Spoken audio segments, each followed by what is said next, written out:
Good evening भाई लोग, good evening. कैसे हैं आप सभी? गुड इवनिंग आदित्य, सरोज, सरोज की सूरज, सूरज, जय हिंद, जय हिंद, गुड इवनिंग।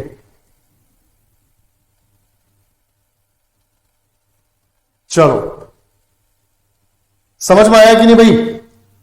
आवाज आ रही है कि नहीं? जल्दी बताओ। सभी को नमस्कार, जय हिंद, गुड इवनिंग।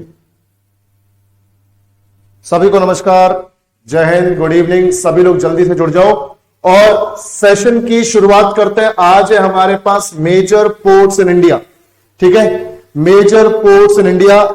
और फटाफट से शुरू करते हैं सेशन को। मैंने तुम लोगों को कल भी बताया था, मेजर पोर्ट्स हम लोगों ने लास्ट क्लास में भी किया, पर वो पीवाईक्यूज थे। आज है एक्सपेक्टेड क्वेश्चंस, जो तुमसे एग्जाम्स में पूछे जा सकते हैं। थोड़ा सा डिटेल में कवर करेंगे इन्हें, ताकि कहीं कोई गुंजाइश ना रहे तुम्हारे मार्क्स कटने की। ठीक है भाई? कोई बात नहीं, कोई बात नहीं, कोई बात नहीं, कोई बात नहीं, कोई दिक्कत नहीं। जैसे जैसे ठीक लगे वैसे क्लास लो, तबीयत ज्यादा इंपॉर्टेंट है। ठीक है? एक आधे दिन ऊपर नीचे होता है तो कोई दिक्कत वाली बात नहीं। चलो बेटा, शुरू करते हैं। सभी को नमस्कार, जय हिंद, गुड इवनिंग। और अब सभी लोग ध्यान से इधर देखो। लास्ट क्लास में जो मेजर पोर्ट्स हमने कवर किए थे, क्वेश्चंस के थ्रू प्रैक्टिस किए थे, वो पीवाईक्यूज थे, आपके प्रीवियस ईयर क्वेश्चंस थे। पर अब हम बात करेंगे एक्सपेक्टेड क्वेश्चंस की, जो आ सकते हैं, पूछे जा सकते हैं। ठीक है भाई? राज बेटा, पॉलिटी जल्दी शुरू होगा, जल्दी शुरू होगा, टेंशन ना लो। ठीक है? अब इंडियन ज्योग्राफी कुछ दिन में खत्म हो जाएगी, उसके बाद फिर नया सब्जेक्ट शुरू करेंगे। ठीक है? और कोशिश करेंगे दो दो क्लासेस चालू कर दें। वैसे जरूरत फील अभी मुझे हो नहीं रही है, जब जरूरत फील होगी तो दो दो क्लासेस भी चलेंगी। लोड बिल्कुल लेने की जरूरत नहीं है, सब बढ़िया चल रहा है। ठीक है? चलो देखो, तो जो भी हमारे स्टूडेंट्स एटीएम बैच में एनरोल्ड हैं और डायरेक्टली एटीएम में आ गए हैं बिना बेसिक्स तैयार किए, तो बेटा जल्दी से इस फाउंडेशन बैच को ऑप्ट कर लो, क्योंकि अगर बेसिक्स क्लियर नहीं है तो एटीएम आपके बहुत ज्यादा काम का नहीं है। बेसिक्स क्लियर होंगे तो एटीएम में क्वेश्चंस अटेम्प्ट होंगे, वरना सब ऐसा लगेगा यार क्या चल रहा है। तो ऐसा ना लगे कि क्या चल रहा है, इसीलिए बेसिक्स क्लियर करो और उसके बाद आगे बढ़ो। और जिनके बेसिक्स क्लियर हैं, बिल्कुल भी जरूरत नहीं है इस कोर्स को लेने की। ठीक है? चलो भाई, पहला question, which of the following is the largest port in India by cargo volume? Cargo मात्रा की दृष्टि से निम्नलिखित में से कौन सा भारत का सबसे बड़ा बंदरगाह है? अब पहले तो मैं आप सबको एक चीज बता दूं, यहां पर देखो, ऐसे क्वेश्चंस जो है कैसे अटेम्प्ट करने हैं।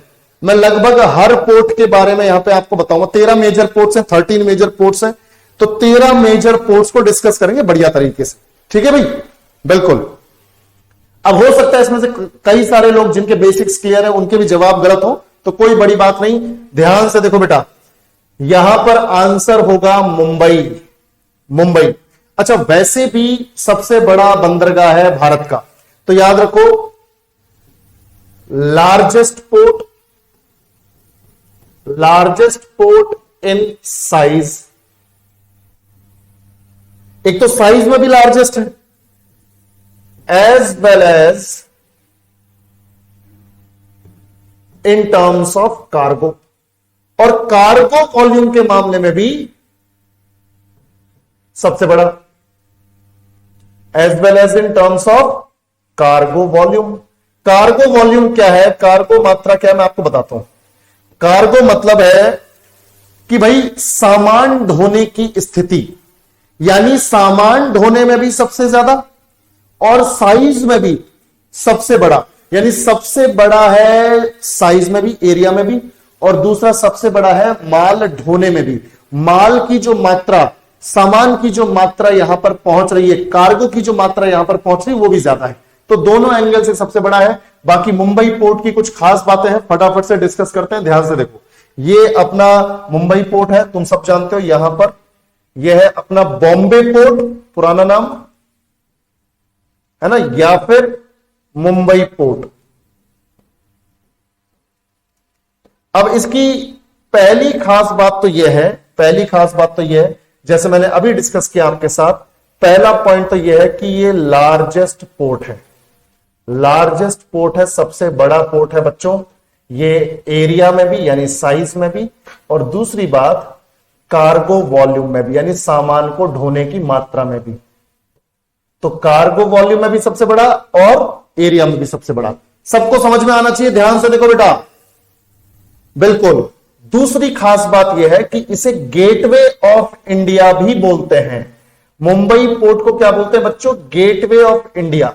गेटवे ऑफ इंडिया का मतलब यह है कि भारत का प्रवेश द्वार, भारत का प्रवेश द्वार। यानी ऐसा माना जाता है कि अगर आपको पानी के रास्ते भारत पहुंचना है, समुद्र के रास्ते अगर भारत पहुंचना है, तो जो बेस्ट पोर्ट है, जो सबसे बढ़िया पोर्ट है, वो है मुंबई पोर्ट।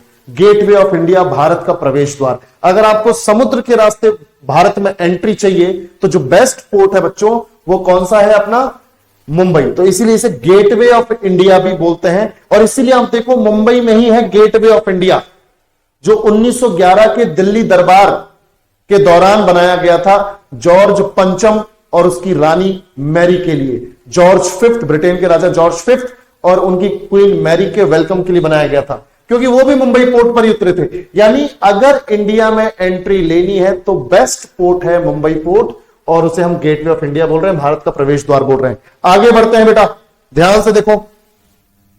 तीसरा फीचर यह है इसका कि ये जितने भी अपने 13 मेजर पोर्ट्स हैं, 13 प्रमुख बंदरगाह हैं, उनमें सबसे बिजिएस्ट है, व्यस्ततम पोर्ट है बच्चों, व्यस्ततम पोर्ट है, बिजिएस्ट पोर्ट है, बिजिएस्ट पोर्ट।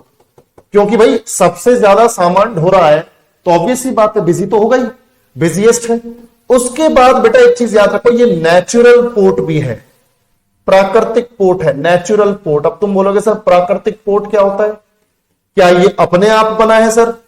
पोर्ट तो सर ह्यूमन बनाते हैं, बंदरगाह तो इंसान बनाते हैं, सामान के ढोने और उसको उतारने के लिए, सामान को गोडाउन में इकट्ठा करने के लिए, सर ये तो इंसान बनाते हैं। ये क्या प्राकृतिक पोर्ट है? नेचुरल पोर्ट है, अपने आप बना है? बेटा अपने आप बना नहीं है, पर यहां पर ऐसी कंडीशन है जमीन की कि इसको पहले पोर्ट की तरह इस्तेमाल किया गया और बाद में इसे पोर्ट में कन्वर्ट किया गया। मैं आपको बताता हूं कैसे। मुंबई की लोकेशन कुछ इस तरह की है बच्चों, जैसे देखो इस तरह से, ये कोस्ट है, ये तट है, और मुंबई का एरिया कुछ इस तरह से आगे निकला हुआ है, ये एरिया आगे निकला हुआ है। अब तुम खुद सोचो भाई, अब मैंने ये थोड़ा जूम इन करके आपको बना के दिखाया। मान लो इधर से कोई शिप आ रहा है, तो भाई अगर कोई पानी का जहाज आएगा तो सबसे पहले तो उसे ये वाली जमीन दिखेगी ना, ये वाली जमीन दिखेगी। वो ये थोड़ी है कि यार चलो थोड़ा सा और आगे फ्यूल जला के यहां लैंड करते हैं, या थोड़ा सा फ्यूल जला के यहां पर लैंड करते हैं।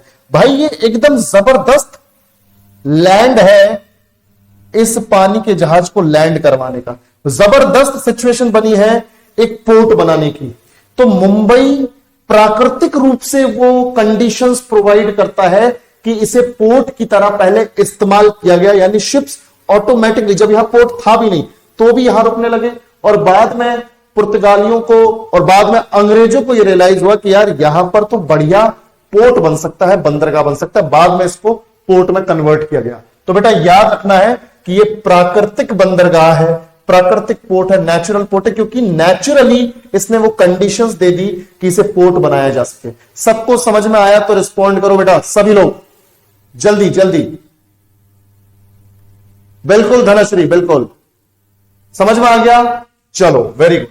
एक लास्ट पॉइंट और बताते हैं इसके बारे में।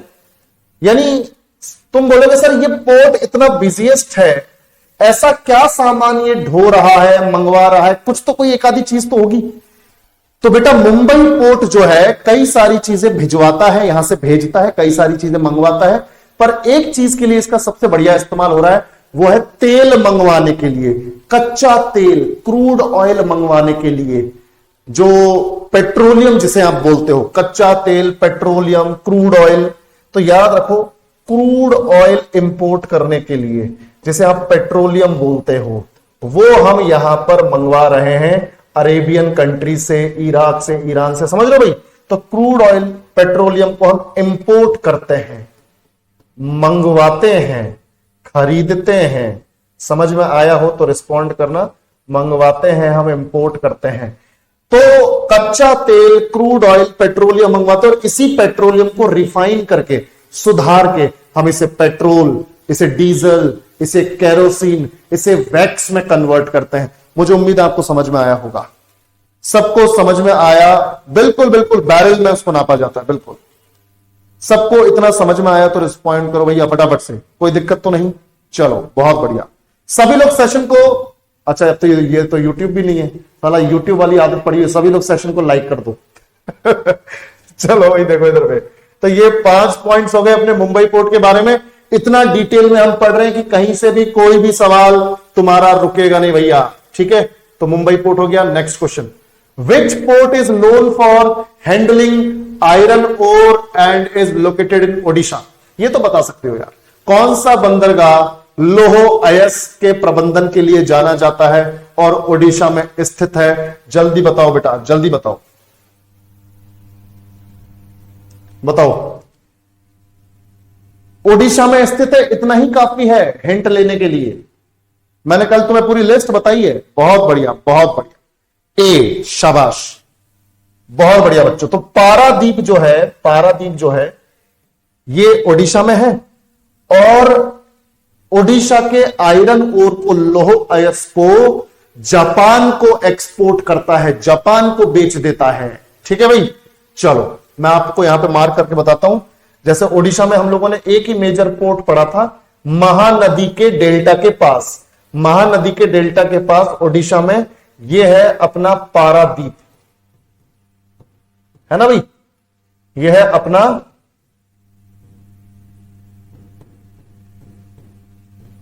पारादीप। तो बेटा सीधी बात यह है, सीधी बात यह है कि यह पारादीप है। तो पारादीप का काम क्या, मैं आपको बताता हूं। ये जो ओडिशा है ना भाई अपना, ध्यान से सुनो, इतना जो एरिया मैं मार्क करूंगा, ध्यान से देखना, इतना एरिया ओडिशा का, ये पूरा एरिया झारखंड का, पूरा एरिया झारखंड का, इतना एरिया वेस्ट बंगाल का, इतना एरिया छत्तीसगढ़ का। और तुम सब जानते हो मैं कौन सा एरिया मार्क कर रहा हूं। जल्दी से इस एरिया का नाम बता दो, सब पढ़ चुके हो तुम लोग, जल्दी से बता दो भैया। पहले कई बार क्वेश्चन में करवाया। कौन सा रीजन है ये, कौन सा रीजन है, जल्दी बताओ। ये है हमारा छोटा नागपुर प्लेट्यू। वेरी गुड बच्चों, छोटा नागपुर प्लेट्यू। और ये फेमस है मिनरल्स के लिए, खनिज के लिए। और ओडिशा का ये वाला हिस्सा, ये वाला हिस्सा बच्चों फेमस है आयरन ओर के लिए, लोह अयस्क के लिए, आयरन ओर यानी कि लोह अयस्क के लिए। तो ऑब्वियस सी बात है, फिर पारादीप का काम क्या है? यहां के लोह अयस्क को पारादीप से जापान को एक्सपोर्ट कर देना, जापान को एक्सपोर्ट कर देना। समझ में आ गया सबको? तो ये है पारादीप का काम, जापान को एक्सपोर्ट कर देता है लोह अयस्क को, आयरन ओर को। और ओडिशा आयरन ओर को प्रोड्यूस करने में नंबर 1 है। आयरन ओर को, मैंगनीज को, बॉक्साइट को प्रोड्यूस करने में ओडिशा नंबर 1 है। ठीक है भाई, बिल्कुल, बहुत बढ़िया। कोई बात नहीं, कोई बात नहीं सुशील बाबू।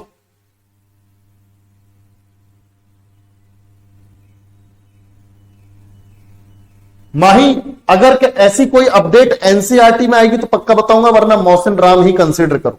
ठीक है, और अगर ऐसी कोई अपडेट है जो करंट अफेयर्स के हिसाब से, तो वो भी आएगी। तो बिल्कुल टेंशन ना लो, तब तक मौसिन राम को कंसीडर करो। तो ये पारादीप हो गया अपना। ठीक है, चलो आगे बढ़ते हैं। Which major port is located in the southernmost part of India? ये कल भी पढ़ा था, पर आज इसको थोड़ा सा और डिटेल में पढ़ लेते हैं। जल्दी बताओ, सबसे दक्षिणतम बंदरगाह 13 मेजर पोर्ट्स में से कौन सा है अपना? जल्दी बताओ बेटा। बहुत बढ़िया, बहुत बढ़िया। जो भी बच्चे हमारे एटीएम बैच में नए हैं, वो बेटा पहले सेशन से शुरू करो ज्योग्राफी के, और बाकी जो वहां पे मॉडर्न हिस्ट्री हो रखी है उसको भी कवर करो। ठीक है, कोई दिक्कत वाली बात नहीं। अब देखो भाई, यहां पर सीधी बात है, तुम्हें जवाब मालूम है और तुमने जवाब दे भी दिया है। तूतीकोरिन दक्षिणतम पोर्ट है, क्योंकि तुम सब जानते हो कोचिन, चेन्नई और मैंगलोर पोर्ट कहां पर हैं। भाई सीधी बात है, यह है अपना कोचिन पोर्ट, है ना। यह तो है अपना कोचिन बंदरगाह, यह है अपना चेन्नई पोर्ट, और उसके बाद यह है अपना न्यू मंगलुरु यानी मैंगलोर पोर्ट। तो सबसे दक्षिणतम तो अपने पास कौन सा है? तूतीकोरिन ही बचा फिर, है ना भाई, तूतीकोरिन। और तुम सब जानते हो तूतीकोरिन का नया नाम क्या है? जल्दी से रिस्पॉन्ड करो कमेंट सेक्शन में, जल्दी बताओ तूतीकोरिन पोर्ट का नया नाम क्या है? एक फ्रीडम फाइटर के नाम पे बताया था मैंने तुम लोगों को कल, जल्दी बताओ।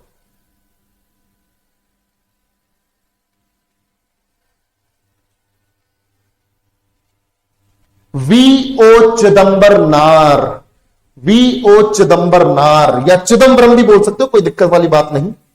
VO Chidambaranar, V O Chidambaranar. चलो बहुत बढ़िया। अब इसके बारे में फटाफट से आपको बता देता हूं पॉइंट्स। भाई तुम सब जानते हो, एक तो ये सदर्न मोस्ट पॉइंट है, सदर्न मोस्ट पॉइंट बोल रहा हूं, सदर्न मोस्ट पोर्ट है इंडिया का, दक्षिणतम बंदरगाह है, दक्षिणतम बंदरगाह है, southern most port of India. ठीक है। दूसरी बात, पांड्या शासकों के टाइम पर अस्तित्व में आया, पांड्य रूलर्स के टाइम पर एग्जिस्टेंस में आया, अस्तित्व में आया। और पांड्य रूलर्स ने शासन किया है बच्चों 8th और 9th सेंचुरी एडी में, 8th 9th सेंचुरी एडी में, 8th और 9th सेंचुरी एडी में। ठीक है भाई। और तीसरी खास बात यह है कि ये जो है ये एक डीप सी हार्बर है, डीप सी हार्बर, यानी समुद्र में इसकी जो नींव है, भाई बिल्डिंग ही तो बनाई है, पोर्ट मतलब एक बिल्डिंग बनाई है, उस बिल्डिंग की नींव, उस बिल्डिंग की फाउंडेशन, वो जो है समुद्र में थोड़ी गहराई तक गई है। तो यानी बाकी पोर्ट्स के कंपैरिजन में, बाकी बंदरगाहों के कंपैरिजन में ये थोड़ा सा सी में, ओशन में थोड़ा गहराई तक बना हुआ है। हार्बर मतलब पोर्ट ही होता है, बंदरगाह ही होता है, तो डीप सी हार्बर है, यानी कि थोड़ा गहराई तक गया हुआ, गहराई तक बनाया हुआ बंदरगाह है। ठीक है भाई। चलो बिल्कुल समझ में आया भाई। तो 8th 9th सेंचुरी एडी में ये पांड्य रूलर्स के टाइम पे बनाया गया था। और तुम सब जानते हो पांड्य रूलर्स की कैपिटल क्या थी? मदुरई, है ना, ऐसी जगह जो टेंपल्स के लिए फेमस है, मदुरई। चलो आगे बढ़ते हैं। तो ये तो हो गया अपना तूतीकोरिन और ये सदर्न मोस्ट पोर्ट है, बहुत बढ़िया। Next question, which port is also referred to as the gateway of India? बता दो, अभी तो डिस्कस किया है, जल्दी बताओ भाई, जल्दी बताओ, कौन सा पोर्ट है जिसे गेटवे ऑफ इंडिया बोल रहे हैं?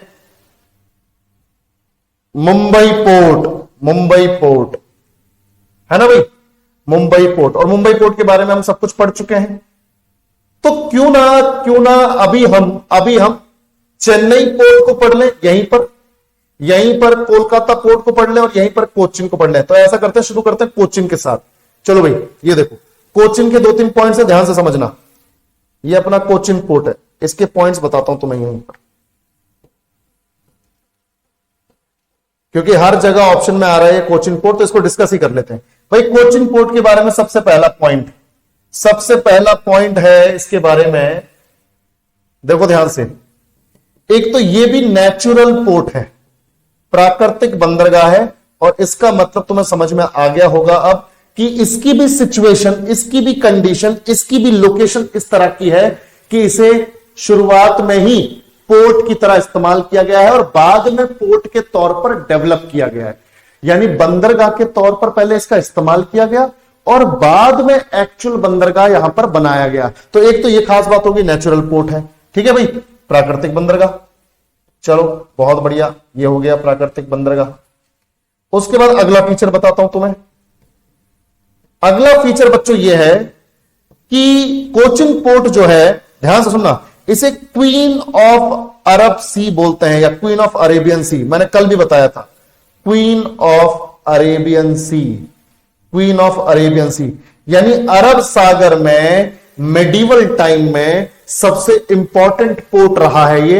एक तो इसकी लोकेशन, आसपास शांत वाटर बॉडीज हैं, आसपास तट रेखा है अरब सागर की, और इसी इलाके से मसालों का व्यापार होता था इसी पोर्ट के रास्ते। इसीलिए पूरे अरब सागर में, क्योंकि मसालों का ट्रेड यहां से होता था, सबसे फेमस पोर्ट था ये, इसीलिए से बोलते हैं क्वीन ऑफ अरेबियन सी। तो क्वीन ऑफ अरेबियन सी किस लिए बोल रहे हैं बेटा? क्योंकि यहां से स्पाइसेस का ट्रेड होता था और होता है, स्पाइसेस का ट्रेड,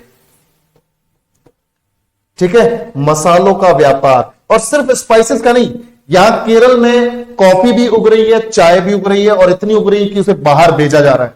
तो स्पाइसेस का ट्रेड। अब स्पाइसेस के अलावा टी, कॉफी, इन सब के एक्सपोर्ट के लिए ट्रेड में भी क्या कर रहे हैं, हम इनको एक्सपोर्ट कर रहे हैं क्योंकि ये हमारे पास एक्स्ट्रा है। अब तुम बोलोगे सर कुछ मंगवाते भी हैं यहां पर? बिल्कुल मंगवाते हैं बच्चों। स्पाइसेस, टी और कॉफी का तो ट्रेड कर रहे हैं, एक्सपोर्ट कर रहे हैं, तो इसे क्वीन ऑफ अरेबियन सी बोल दिया। बाकी मैं आपको बताता हूं यहां पे हम इंपोर्ट क्या करते हैं। ये तो एक्सपोर्ट हो गया, यहां पर हम इंपोर्ट क्या करते हैं बेटा, ध्यान से सुनो, मंगवाते क्या है यहां पर। जैसे खेती बाड़ी में तुम देखते हो वो यूरिया, केमिकल फर्टिलाइजर्स, रासायनिक खाद, यूरिया इस्तेमाल करते हैं खेती बाड़ी को बढ़ाने के लिए। तो that urea is being import at Cochin port. तो याद रखना बेटा, हम यहां पर एक तो केमिकल फर्टिलाइजर्स मंगवा रहे हैं जो हमारी खेती बाड़ी के लिए सही नहीं है, केमिकल फर्टिलाइजर्स मंगवा रहे हैं। प्लस जैसे मुंबई में पेट्रोलियम आ रहा है, वैसे यहां पर भी पेट्रोलियम का कुछ हिस्सा आ रहा है, क्रूड ऑयल का कुछ हिस्सा आ रहा है, तो पेट्रोलियम, ठीक है। तो चलो भाई, क्वीन ऑफ अरेबियन सी क्यों बोलते हैं ये हमने समझ लिया, क्या इंपोर्ट करवा रहे हैं वो भी हमें पता चल गया। तीसरा पॉइंट इसके बारे में बताता हूं आपको। बिगेस्ट शिपयार्ड है भारत की, बिगेस्ट शिपयार्ड। अगर तुम शिपयार्ड समझते हो तो तुम्हें समझ में आएगा भाई इसका मतलब क्या है। बिगेस्ट शिपयार्ड, यानी शिपयार्ड का मतलब होता है ऐसी जगह जहां पे पानी के जहाज रुकते हैं, आराम करते हैं, बनते हैं, उसके बाद रिपेयर होते हैं। तो जहां पे शिप्स बनते हैं, रिपेयर होते हैं, आराम करते हैं, उसे बोलते हैं शिपयार्ड। भारत में कई सारी शिपयार्ड्स हैं, कई सारे इस तरह के जगह हैं जहां पर पोर्ट्स, बंदर, अपने शिप्स को बनाया जाता है, उनको मेंटेन किया जाता है, रिपेयर किया जाता है। पर सबसे बड़ी शिपयार्ड जो है, जलपोत जिसे बोल सकते हो आप, वो है अपना कोचिन शिपयार्ड। और एक पॉइंट और बताता हूं भाई, हमारी इंडियन नेवी की 3 कमांड्स हैं, हमारी इंडियन नेवी के 3 कोर एरियाज हैं जहां से नेवी कंट्रोल करती है समुद्र को हमारे यहां के। तो 3 इलाकों में एक है कोचिन, यानी पश्चिमी, ध्यान सुनो मेरी बात, पश्चिमी कमांड तो मुंबई है, पूर्वी कमांड विशाखापट्टनम है, और दक्षिण कमांड, 3 कमांड से 3 कोर एरियाज है नेवी के, पश्चिम, पूर्व, दक्षिण, मुंबई, विशाखापट्टनम, कोचिन। तो ये सदर्न कमांड है इंडियन नेवी की, दक्षिणतम कमांड है, दक्षिणतम हेडक्वार्टर है इंडियन नेवी का, southern command of Indian navy. समझ में आया बच्चों? इंडियन नेवी की सदर्न कमांड है कोचिन। क्लियर? बाकी क्या चीज हम मंगवा रहे हैं, क्या चीज भेज रहे हैं, हमें क्लियर हो गया। तो कोचिन तो यहीं पे हमने कवर कर लिया, ठीक है। कोचिन के बाद एक बार कोलकाता पोर्ट और पढ़ लेते हैं फटाफट से। कोलकाता भी देख लो एक बार। कोलकाता पोर्ट मैंने तुम्हें बताया कि वो इंडिया का अकेला रिवरन मेजर पोर्ट है, नदी किनारे स्थित अकेला पोर्ट है। जल्दी से देखो बेटा, ऊपर से आती है हमारी गंगा रिवर, जिसे बंगाल में आते ही हम लोग बोल देते हैं हुगली रिवर। कौन सी रिवर? हुगली। तो इसी हुगली नदी के किनारे बसा हुआ है, इसी हुगली नदी के किनारे बसा हुआ है अपना कोलकाता। तो कोलकाता मेजर पोर्ट या doctor Shyama Prasad Mukherjee port, doctor Shyama Prasad Mukherjee port, ठीक है।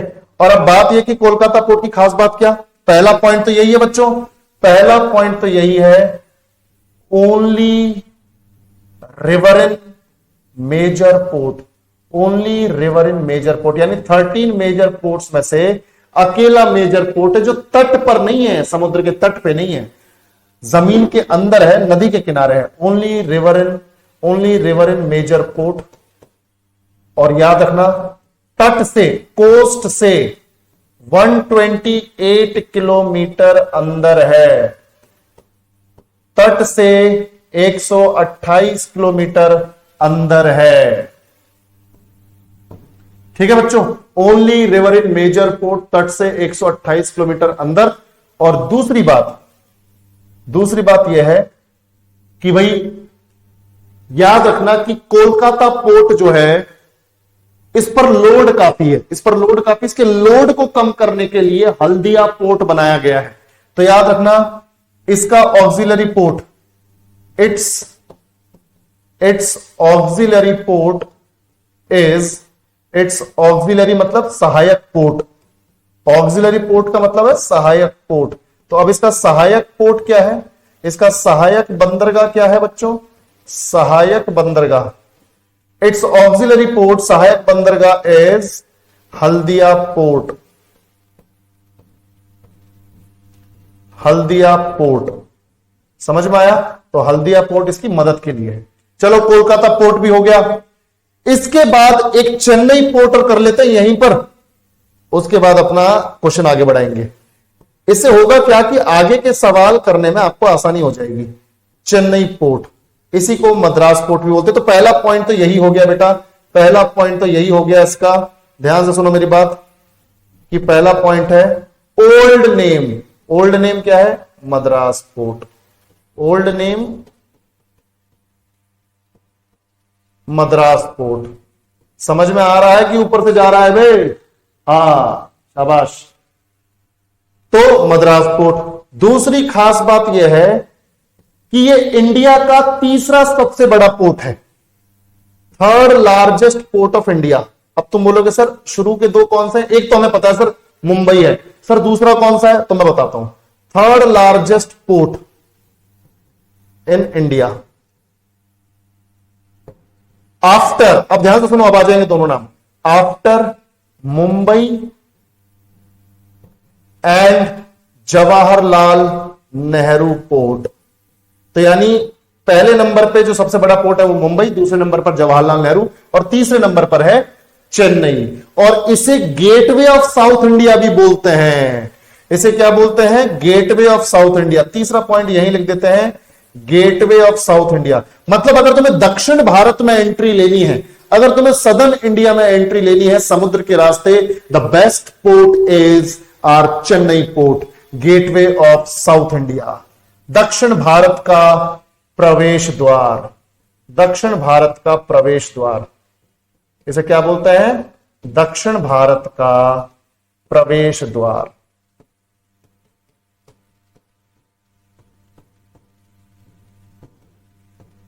बेटा समझ में आ रहा है ना? समझ में आना चाहिए, ठीक है। चलो बहुत बढ़िया, बिल्कुल। अब ये हो गए अपने तीनों, तो यहां पर हमने पढ़ लिए। अब मजा आ जाएगा तुम्हें, आगे देखो। Mormugao port is predominantly known for handling which type of cargo. भाई मोर्मुगांव बंदरगाह जो कि गोवा का है, हम सब जानते हैं, अकेला है ये वहां पे। तो मोर्मुगांव बंदरगाह मुख्य रूप से किस प्रकार के कार्गो, यानी किस प्रकार के सामान को, किस प्रकार की वस्तु को, समझ में आ रही है बात, किस प्रकार की कमोडिटी को हैंडल करने के लिए है। यानी यहां से किस चीज का लेन देन हो रहा है भाई। तो मोर्मुगांव बंदरगाह मुख्य रूप से किस प्रकार के कार्गो को संभालने के लिए जाना जाता है? ये जाना जाता है बच्चों आयरन ओर के लिए। ये इंडिया का लीडिंग आयरन ओर पोर्ट है। मतलब 3 आयरन ओर पोर्ट अपने पास, एक तो पारादीप है, दूसरा अपने पास हो गया ये अपना मोर्मुगांव, और एक है अपना न्यू मंगलुरु। ठीक है, चलो भाई आगे बढ़ते हैं। बाकी मैं इसके बारे में तुम्हें सारी चीज बता देता हूं, मोर्मुगांव के बारे में, है ना, टेंशन वाली कोई बात है नहीं, फटाफट से कवर करते हैं। ध्यान से देखो, मोरमुगांव,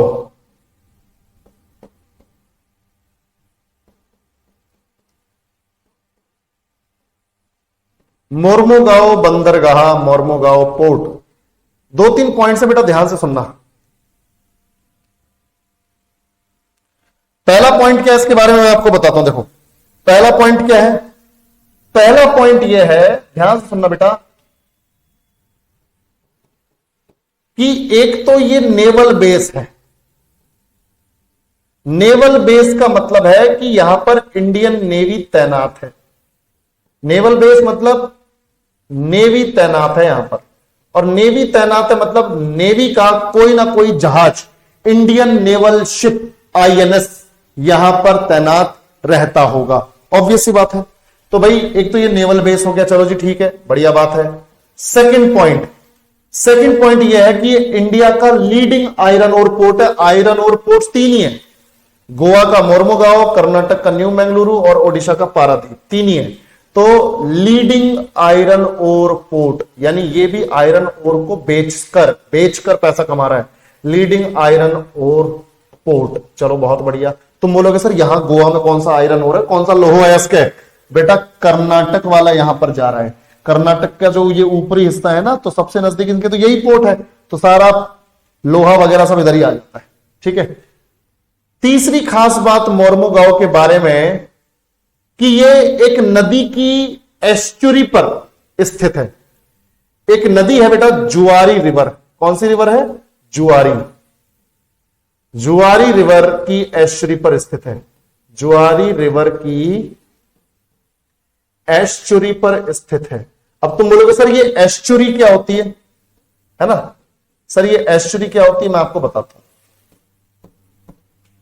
जैसे मान लो ये सी है, ये सागर है, सी है।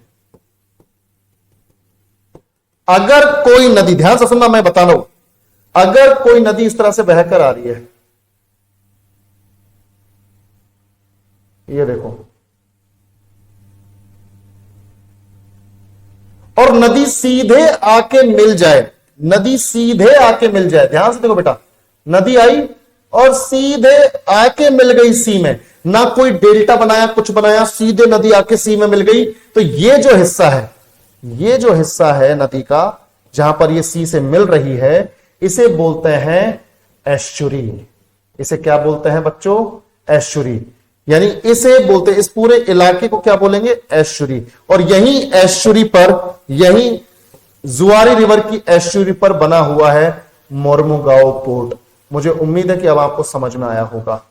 मोरमुगांव पोर्ट किसी नदी की एस्चुरी पर है, और कौन सी नदी की? जुआरी। तो जुआरी रिवर की एस्चुरी पर स्थित है। सबको यह समझ में आया तो रिस्पॉन्ड करो, एस्चुरी क्या है? जब कोई नदी बिना कोई डेल्टा बनाए, बिना सेडिमेंट को इकट्ठा किए, बिना अवसाद को इकट्ठा किए सीधे नदी में मिल जाए, सीधे सागर में मिल जाए, नदी बनी, नदी सीधे सागर में मिल जाए, तो उस इलाके को जहां पे वो मिली उसे बोलते हैं एस्चुरी।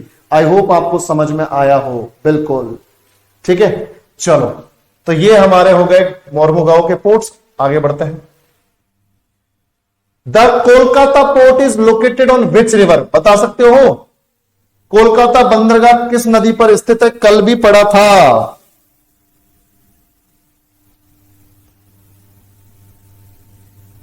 बहुत बढ़िया, बहुत बढ़िया। कहां पर है? हमें पता चल गया, हुगली नदी पर। ठीक है, तो हुगली नदी पर है, सब जानते हैं, क्योंकि ऊपर से आ रही है गंगा, और गंगा को ही ये गंगा आ रही है बिहार से। ठीक है, मतलब आती तो तुम्हें पता है कहां से? उत्तराखंड से। और जैसे अभी ये बिहार में बह रही है, फिर झारखंड में, झारखंड के बाद वेस्ट बंगाल में, और वेस्ट बंगाल में इस तरह से ये बहती है। पर वेस्ट बंगाल में बच्चों जब ये सुंदरवन डेल्टा बना रही है, और इसका नाम हो जाता है हुगली नदी, हुगली रिवर। ठीक है बच्चों, हुगली रिवर। ध्यान से देखो, हुगली रिवर है ये, और हमें पता है कि हुगली के किनारे ही बसा हुआ है कोलकाता, और यहीं पर है कोलकाता पोर्ट, यानी डॉक्टर श्यामा प्रसाद मुखर्जी पोर्ट। तो यहां पर Kolkata port is located in which river? हमें पता चल गया, कोलकाता पोर्ट या फिर डॉक्टर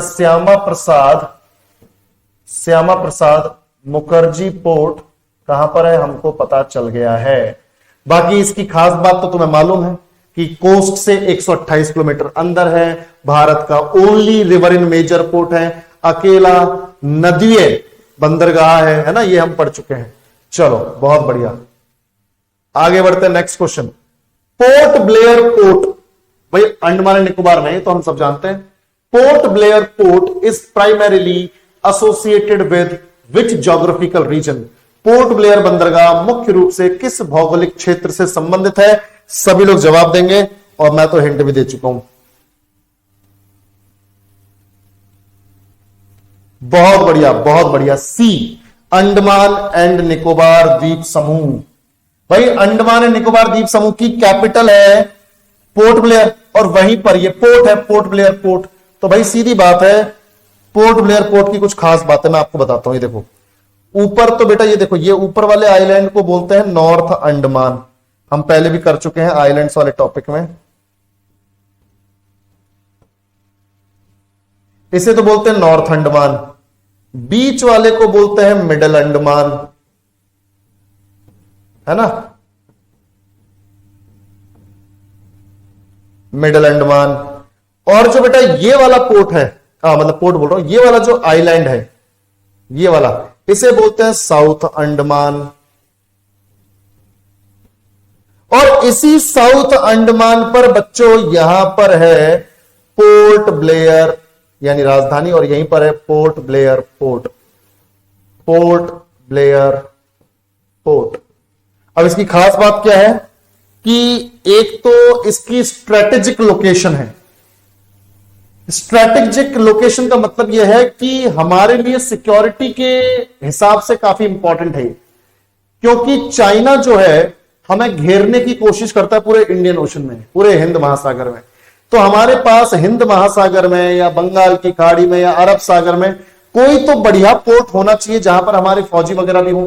तो यहां पर तुम सबको मैं बता दूं, अंडमान एंड निकोबार में हमारी तीनों फौजों की, चाहे वो इंडियन आर्मी हो, इंडियन नेवी हो, इंडियन एयरफोर्स हो, तीनों की एक थिएटर कमांड है, तीनों की एक मिली जुली एक कमांड है, तीनों वहां पर एक साथ तैनात है सिक्योरिटी रीजंस की वजह से, क्योंकि मेन लैंड से थोड़ा दूर है। और कल को साला कोई कंट्री इस पर क्लेम करना चाहे तो कल को आएगा तो नहीं, क्योंकि यहां पे हमने फौज तैनात कर रखी है।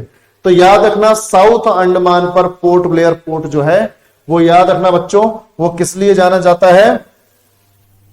एक तो स्ट्रेटेजिक लोकेशन है इसकी, मैं लिख देता हूं, पहला स्ट्रेटेजिक लोकेशन है इसकी, और दूसरी खास बात यह है स्ट्रेटेजिक लोकेशन के साथ साथ पोर्ट ब्लेयर की, कि चाइना जो है, चाइना के ऊपर हम लोग यहां से नजर रखते हैं।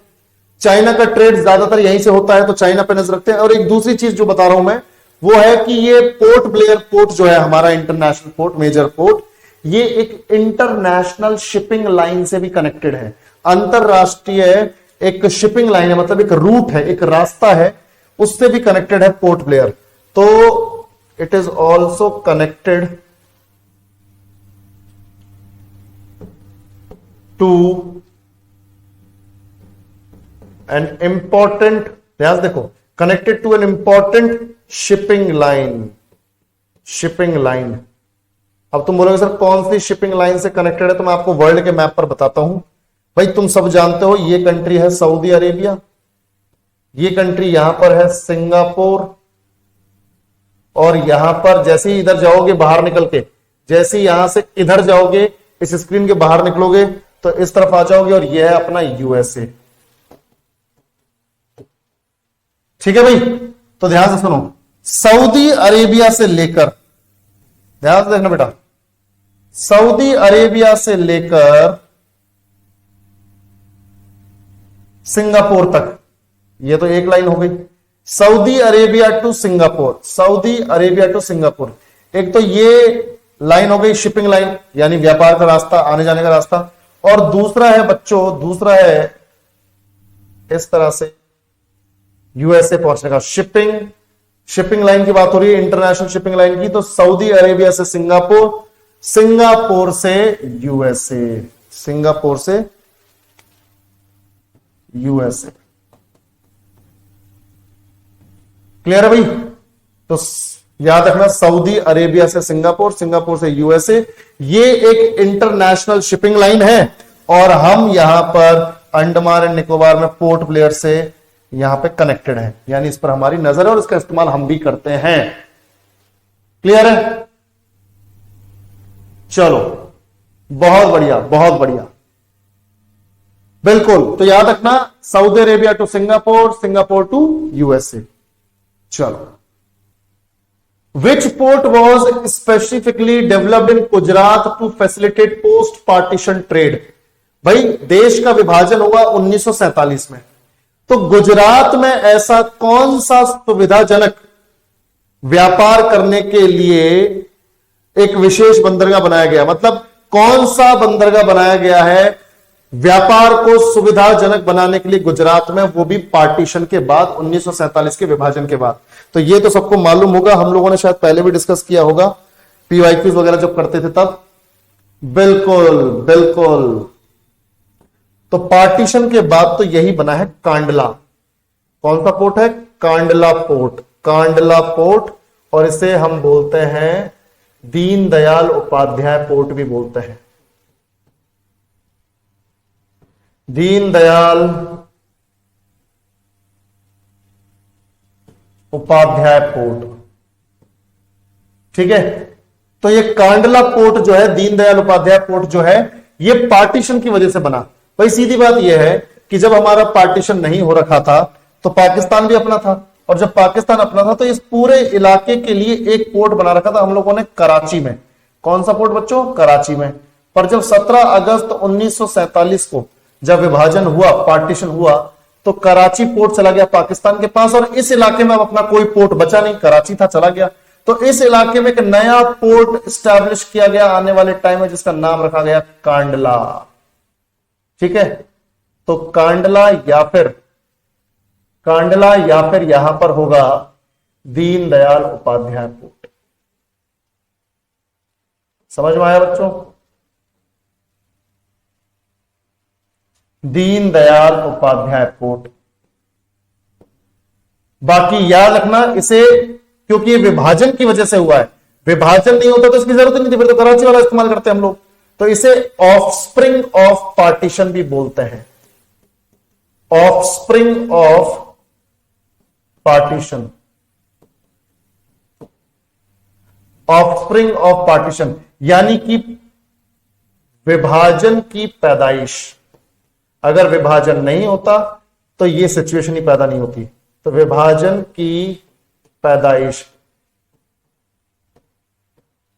ठीक है भाई, विभाजन की पैदाइश यानी कि offspring of partition, Kandla port. ठीक है भाई, गुजरात में यह बनाया गया है। चलो भैया, ये हो गया हमारा इसके बारे में, तो ये हो गया। चलो next, which major city is closest to Ennore port? भाई एन्नोर पोर्ट ये है, एन्नोर पोर्ट यहां पर है। अब तुम मुझे खुद बता दो इनमें से कौन सी सिटी ज्यादा क्लोज है एन्नोर पोर्ट के? इनमें से बताओ। चेन्नई, कोयंबटूर, मदुरई, त्रिचुली। ठीक है, तो चेन्नई, कोयंबटूर, मदुरई, त्रिची, जल्दी बताओ भाई। चेन्नई सबसे ज्यादा नजदीक है ना, चेन्नई पोर्ट भी तो यहीं पर है, ऑब्वियस ही बात है। तो चेन्नई पोर्ट, चेन्नई बंदरगाह, तो चेन्नई पोर्ट एन्नोर पोर्ट के बिल्कुल क्लोजेस्ट है, बिल्कुल नजदीक है। समझ में आया बच्चों? तो ये हो गया हमारा आंसर, आंसर सिंपली चेन्नई, क्योंकि हम इसको पढ़ चुके हैं तो आराम से मार्क कर सकते हो। बाकी एन्नोर पोर्ट का मैंने तुम्हें नया नाम बताया था, Kamarajar port. Kamarajar port, initial दिनों में चीफ मिनिस्टर थे तमिलनाडु के, तो कामराजार पोर्ट। ठीक है, एन्नोर पोर्ट का नाम कामराजार पोर्ट। और एक चीज बताता हूं, भारत का एकमात्र बंदरगाह है, भारत का ओनली पोर्ट ध्यान से देखो, भारत का only port which is acting like a public company, जो कि एक सरकारी कंपनी की तरह काम कर रही है। भारत का ओनली पोर्ट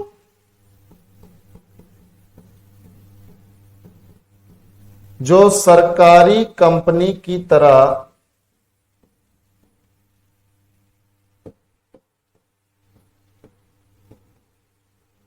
काम कर रही है। भारत का ओनली पोर्ट जो सरकारी कंपनी की तरह काम कर रही है। यहां पे जो एम्प्लॉय भी है वो भी सरकारी नौकर हैं। जैसे बाकी पोर्ट्स में क्या है, प्राइवेट लोग भरे पड़े हैं, ठीक है, और पोर्ट जो है वो ट्रस्ट का है, उस पर्टिकुलर ट्रस्ट का जिसमें कई सारे लोगों के शेयर लगे हुए हैं, यानी एक कोई मालिक नहीं है, बहुत सारे लोगों के शेयर लगे हुए हैं, वो सब मालिक हैं।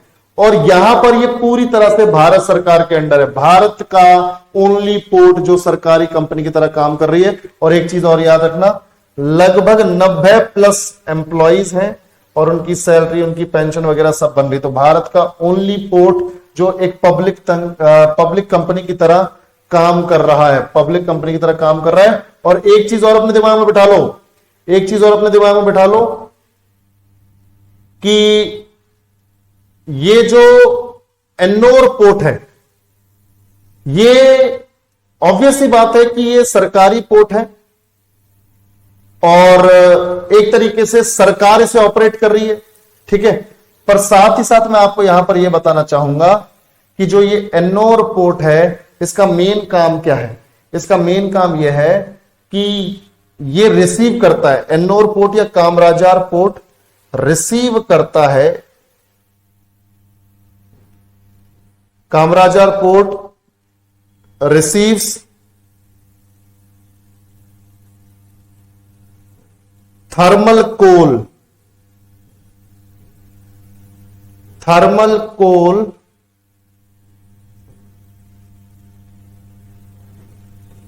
टू प्रोड्यूस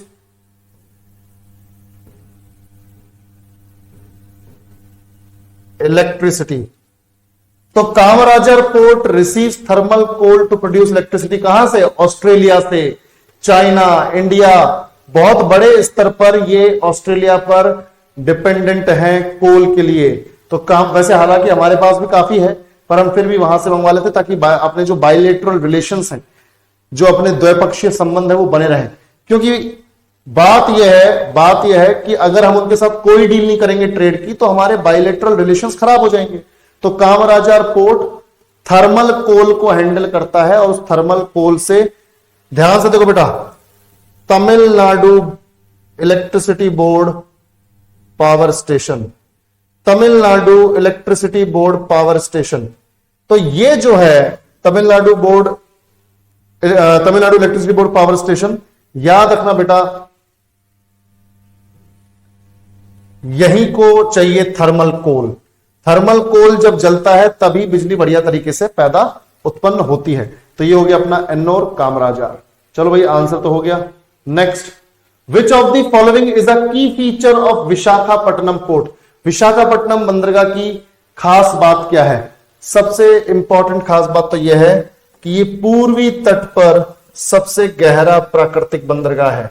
ये भी एक नेचुरल पोर्ट है, नेचुरल हार्बर है, पर ये पूर्वी तट पर है और डीपेस्ट भी है। यानी बाकी बंदरगाहों के कंपैरिजन में जो अपना आंध्र प्रदेश का जो पोर्ट है, आंध्र प्रदेश का जो पोर्ट है वो काफी बढ़िया डीपेस्ट और नेचुरल पोर्ट है।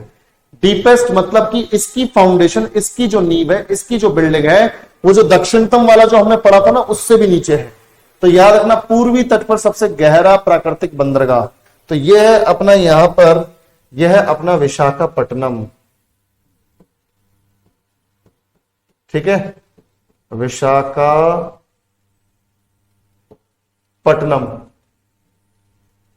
ठीक है भाई, तो विशाखापट्टनम जो है वो डीपेस्ट भी है, यानी गहरा भी है। ठीक है, गहरा, ऊपर से प्राकृतिक बंदरगाह,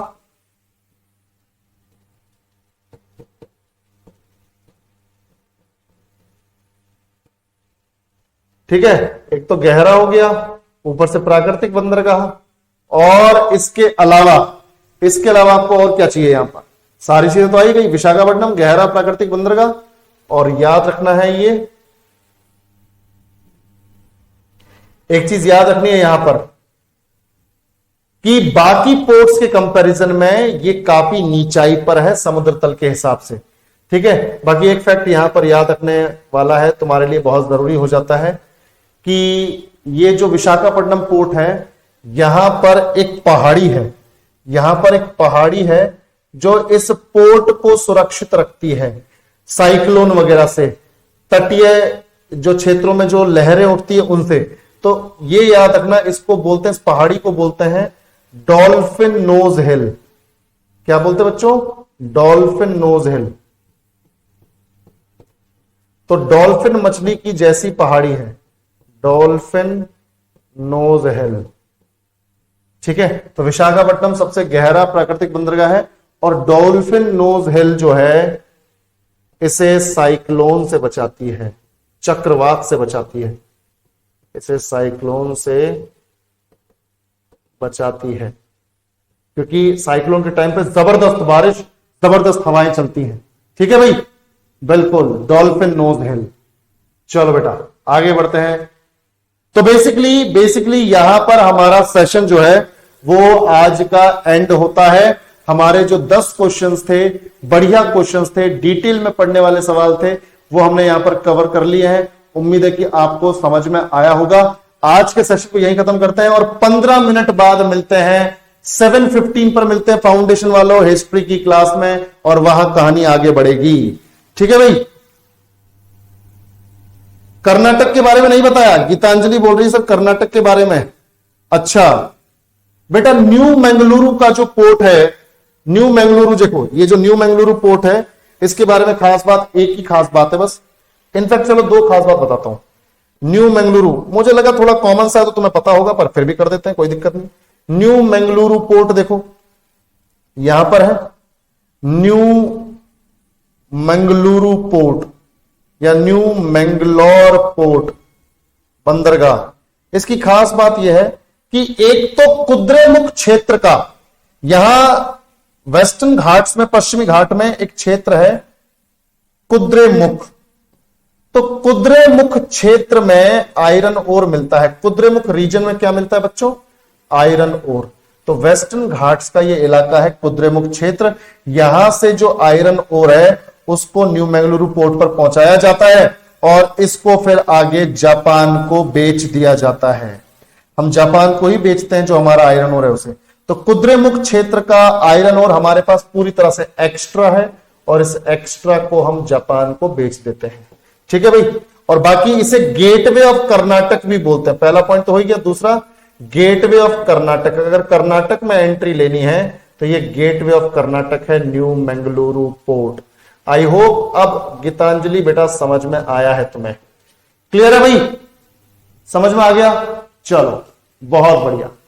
तो आज का सेशन यहीं खत्म, अब मिलते हैं फाउंडेशन में 7:15 पर। चलो बेटा टेक केयर, बाय बाय।